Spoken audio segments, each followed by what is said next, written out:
Assalamualaikum, welcome back to Invest Saham. Pada video ini kita akan update money flow untuk saham BBRI, BBNI, Bank Mandiri, BBCA, PANI, dan CBDK. Kita pun akan update kondisi market dan ekonomi hari ini. Sebelumnya disclaimer on, video ini bukan ajakan jual beli saham, so langsung saja kita ke pembahasan. Jadi perang dagang antara Amerika Serikat dengan China terus berlangsung. Dan kita lihat balasan tarif yang dikeluarkan oleh Amerika Serikat ternyata mencapai 104%. Ini pun dibalas ya oleh kebijakan kenaikan tarif dari China yang sebesar 84% plus China itu juga melarang ya beberapa produk Amerika Serikat untuk masuk ke negaranya. Sehingga dalam jangka panjang mungkin Indonesia ini juga akan terdampak ya oleh perang dagang yang mana kenaikan tarif ini juga sebenarnya belum bisa diturunkan ya oleh Amerika Serikat untuk Indonesia itu sendiri. Jadi masih akan dilakukan negosiasi. Tapi waktu negosiasi Indonesia terhadap Amerika sepertinya akan cukup lama ya, kita menunggu hasilnya seperti apa. Apakah tarif untuk Indonesia akan turun atau tidak, karena waktu untuk negosiasi ternyata terus diundur oleh delegasi dari Indonesia itu sendiri. Dari dalam negeri kita melihat data yang cukup mengejutkan, di mana APBN ya pada bulan Maret 2025 kembali defisit akibat pendapatan negara ya pada bulan Maret ini merosot 16,7% sebesar 104 triliun rupiah. Jadi secara year on year ya data yang dibandingkan itu kita selalu defisit ya, baik dari penerimaan pajak ya defisit juga untuk APBN kita karena belanja negara ini cukup besar ya. Bahkan jika kita lihat ya sebelumnya pendapatan negara itu 3.000 triliun tapi belanja negara mencapai 3.600 triliun. Jadi defisit 600 triliunan dan ditambah lagi dengan tahun 2025 ini ya APBN kita juga terus mengalami defisit ya akibat penerimaan pajak yang terus turun. Di bulan sebelumnya anjlok 32%. Nah, sekarang pada bulan Maret juga merosot 16,7%. Jadi seharusnya pemerintah ini cepat sadar gitu ya bahwa ekonomi di dalam negeri harus segera diperbaiki ya, harus segera dikasih stimulus ya. Dan perusahaan-perusahaan di Indonesia juga sebenarnya harusnya diperbanyak lagi. Ya bagaimanapun caranya masyarakat Indonesia harus memiliki pekerjaan. Jangan sampai banyaknya PHK ini malah menurunkan pendapatan negara. Pada akhirnya, jika ya pemerintah tidak segera memperbaiki kondisi ini, ya pendapatan negara akan terus turun ya karena kondisi masyarakat daya beli melemah ya dan juga karena banyaknya pengangguran. Masyarakat tidak bisa bayar pajak ke pemerintah. Karena pendapatan terbesar kedua pemerintah Indonesia adalah dari pajak gitu guys. So, apakah kenaikan pajak menjadi solusi? Saya rasa tidak, gitu ya. Jadi teman-teman kalau misalkan pun aware ya dengan data ini, ya berarti kita juga harus melihat ya kondisi ekonomi Indonesia yang sebenarnya masih terpuruk, gitu ya. Nah, jadi pada laporan pemerintah ya, laporan keuangan pemerintah ini telah mengantongi pendapatan negara sebesar 516 triliun ya per Maret 2025. Angka ini tercatat turun 16,7% dibandingkan dengan realisasi pendapatan negara pada periode yang sama tahun sebelumnya, itu 620 triliun. Jadi minusnya 104 triliun rupiah, seperti itu. Lalu ditambah lagi ya kebijakan-kebijakan baru yang mungkin ya akan segera disahkan terkait dengan penghapusan kuota impor. Ini juga sebenarnya akan membebani produksi dalam negeri ya. Jadi pabrik-pabrik ya perusahaan-perusahaan yang memproduksi barang di dalam negeri tentu saja harus melawan produk-produk impor. Dan kita tahu Indonesia ini seringkali melakukan impor baik itu untuk impor pangan ya, bahan baku pangan dan lainnya ya rata-rata impor karena memang harga ya dari luar negeri itu terkadang lebih murah. Ya, apalagi jika kuotanya dihapus, ya pastinya impor akan semakin ugal-ugalan. Nah, mungkin teman-teman tidak melihat ini sebagai ancaman, ya it's okay lah, tidak masalah karena perbedaan pendapat juga saya terima ya. Jadi, kalau misalkan kalian aware dengan kondisi ekonomi saat ini, untuk membeli saham di waktu yang tepat, kita harus melihat dulu apakah ada tanda-tanda perbaikan ekonomi di kalangan masyarakat ya, apalagi kalangan masyarakat menengah ke bawah atau tidak. Atau mungkin ekonomi ini masih belum akan ini ya diperbaiki ya dalam waktu dekat, seperti itu.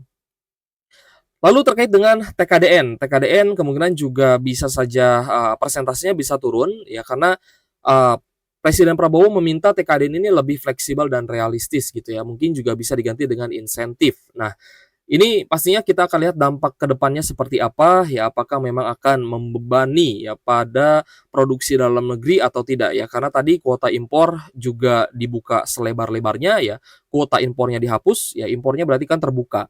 TKDN juga ini akan dilonggarkan gitu ya. So, kita melihat hari ini, bukan hanya IHSG ya yang minus, tapi juga, Jepang ya, seperti Topix dan juga Nikkei hari ini drop 3%, tapi IHSG sih penurunannya tidak terlalu dalam ya, hanya minus 0,47% di level 5.967. Ya, tapi ada asing yang net sell hari ini sebesar 1 triliun rupiah. Wajar ya asingnya net sell karena, rupiah kita masih melemah dan kita lihat yang banyak dijual asing juga rata-rata saham big banks. So, yang pertama kita akan melakukan analisa ya untuk saham BBRI dengan menggunakan fitur chart dan banda detektor dari Stockbit Sekuritas, aplikasi saham andalan yang saya gunakan untuk berinvestasi. Dan jika teman-teman ingin menggunakan fitur-fitur lengkap dari Stockbit, silahkan teman-teman mendaftar dengan link yang ada di kolom deskripsi. Karena tentunya fitur yang ada di Stockbit ini akan selalu di-improve ya guys ya, sehingga akan memudahkan analisa teman-teman sebelum membeli saham.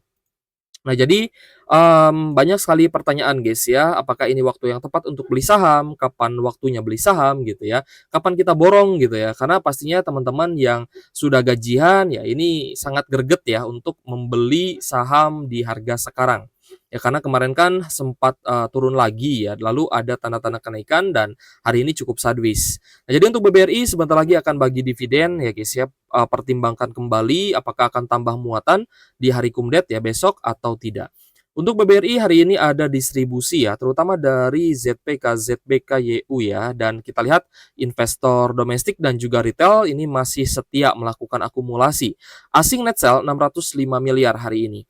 Jadi untuk saham BBRI karena memang sebentar lagi bagi dividen wajar ya, investor retailnya banyak masuk ya, banyak membeli BBRI untuk averaging down dan juga untuk menambah porsi dividennya gitu ya. Nah, sebenarnya, ini menjadi hal yang mendasar ya, kalau misalkan kita berinvestasi di saham, mau tidak mau kita pun harus memantau kondisi ekonomi ya, terutama kondisi ekonomi dalam negeri karena kita investasi di saham Indonesia. Nah, kedepannya akan seperti apa? Apakah lebih baik atau lebih tidak? Yaitu dilihat pada data-data yang keluar hari ini. Misalkan ya data, dari penerimaan pajak negara seperti apa, masalahnya di mana gitu guys ya, itu kita harus cari tahu. Oh, penerimaan pajak negara turun, ya berarti kan masyarakat kesulitan bayar pajak. Kenapa? Masyarakat kesulitan bayar pajak, kemungkinan besar karena PHK yang sudah terjadi di beberapa bulan sebelumnya. Ya karena PHK massal sudah terjadi, jadi warga dan masyarakat sulit bayar pajak. Itu baik itu pajak PPN ya dari produk-produk yang dibeli, ya terjadi penghematan.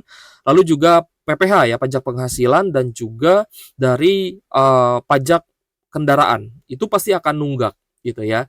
So, ini menjadi concern saya pribadi ya untuk masuk seberapa besar porsi untuk masuk di saham itu, ya kita lihat juga dari pertumbuhan ekonomi yang sedang terjadi. Apakah kondisi ekonomi semakin baik atau tidak? Nah, itu menjadi bahan pertimbangan yang selalu ya saya ingat dan selalu saya cari tahu gitu guys ya. Setiap ada kejadian, kita evaluasi dampaknya seperti apa gitu ya. Lalu kedepannya akan seperti apa. Nah, kita harus juga melihat future value-nya. Dan kita lihat juga Bank Mandiri ya, hari ini ada sedikit kenaikan 0,86% di level 4.710, namun juga masih ada distribusi ya, terutama dari RX, CCI dan juga AK. Di sini ada beberapa investor asing dan juga retail yang masuk ya, tapi asingnya sih net sell 407,9 miliar. Dan untuk Bank Mandiri ya kita akui memang dividen yield-nya ini cukup menggiurkan gitu ya. Kita tinggal beli saja di Kumdet dapat dividen ya sudah cuan gitu ya. Tapi tetap ada risiko dividen trap. Nanti kita akan bahas lah ya terkait dengan dividen trap akan seperti apa. Apakah masih ada potensi penurunan untuk saham-saham di IHSG atau tidak? Kita akan rampungkan terlebih dahulu ya untuk update money flow pada hari ini. BBNI hari ini juga cukup sideways, kenaikan tipis 0,2% saja di Rp4.040 per saham. Hari ini ada small distribution ya, asingnya sih ada distribusi tapi tidak banyak ya. Hanya 92,8 miliar saja net sell asing, terutama dari AI, BK, ZP dan juga AK ya. Di sini investor retail dan juga beberapa investor asing ada sedikit akumulasi ya. Next ke BBCA ya. Untuk BBCA hari ini ada kenaikan 1,9% close di 7.925. Kita lihat ada sedikit akumulasi ya, terutama dari asing ada KZ AKRX ya. Akumulasi asing di BBCA itu 69,3 miliar gitu ya. Jadi secara overall memang big banks ya, 3 big banks itu ada yang didistribusi, tapi BBCA ini diakumulasi ya net buy. Tapi tetap ada net sell 1 triliun dari investor asing. Nah, kita bahas saham PANI dan CBDK-nya. Nah, PANI hari ini minus 7,3%, close di 7.875. Ada sedikit akumulasi, tapi ini akumulasi dari domestik ya, sedangkan asingnya net sell 9 miliar. Kita bahas dulu CBDK. Untuk CBDK ada koreksi 1,6%, close di 4.990. Kita lihat tanggal hari ini 9 April ada akumulasi ya, terutama dari LG, YPKI, SQ, dan juga RF. Retail ada yang jualan juga ya. Di sini kita lihat ada beberapa investor retail yang jualan dan asing juga net sell 3,7 miliar. Jadi hari ini yang akumulasi CBDK adalah domestik ya, benar. Domestik. Nah, jadi gini guys, untuk PANI dan CBDK ya, untuk nanti big banks kita bahas juga di akhir. PANI dan CBDK ini saya yakin teman-teman masih ada yang floating loss di PANI dan CBDK ini karena kan ini sempat hype ya sahamnya. Apalagi kita sempat cuan luber juga pas IPO-nya CBDK. Tapi saya juga yakin nih masih banyak orang yang atau investor ya teman-teman yang tidak mau jualan gitu ya. Jadi kembali lagi ya, saya ingatkan ke teman-teman pentingnya take profit di saham Indonesia itu seperti apa. Kita ambil contoh BBCA. BBCA ini kembali lagi ke harga tahun 2022. Jadi kalau misalkan tidak take profit ya dari tahun 2022 ketika sempat naik tinggi dan all time high 2022, 2023, 2024, 2025. 4 tahun itu malah balik modal. Ya BEP saja balik lagi ke harga belinya gitu ya di 7.500, 7.600 gitu ya. Nah, jadi untuk investasi ya di IHSG di Bursa Saham Indonesia, teman-teman harus punya strategi yang apa ya ibaratnya mengandalkan analisa dan juga insting gitu ya. Analisa, pengalaman dan juga insting itu sangat diperlukan. Kira-kira ini sudah peak kapan waktunya kita jual. Jangan sampai menunggu turun baru teman-teman jualan gitu ya. Nanti kita akan pelajari ya bagaimana caranya Warren Buffett ya untuk bisa meminimalisir kerugian ketika market crash terjadi. Nanti itu kita bahas ya, tapi kita bahas dulu untuk PANI dan CBDK. Nah, jadi saham itu kan erat kaitan dengan bisnis. Kalau misalkan harga saham turun, kita harus bertanya apakah bisnisnya masih jalan atau tidak. Nah, untuk PANI dan CBDK ini kan bisnisnya masih jalan. Jadi penurunan yang terjadi ini sebenarnya merupakan peluang gitu ya. Tapi kapan kita beli? Ya ketika nanti sudah ada tanda-tanda bullish reversal dan juga technical rebound. Gitu. Jadi kalau belum ada tanda-tanda technical rebound dan dia turun, ya sudah biarkan saja turun.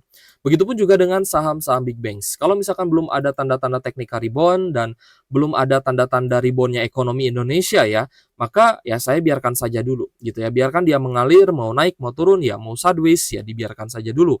Dan saya ingatkan ke teman-teman jangan terlalu greedy gitu ya untuk membeli saham ya karena kondisinya masih seperti ini dan teman-teman mungkin mau DCA atau yang sudah DCA it's okay, tetap hold saham yang fundamentalnya bagus karena kalian akan tetap cuan dari dividennya. Seperti itu ya.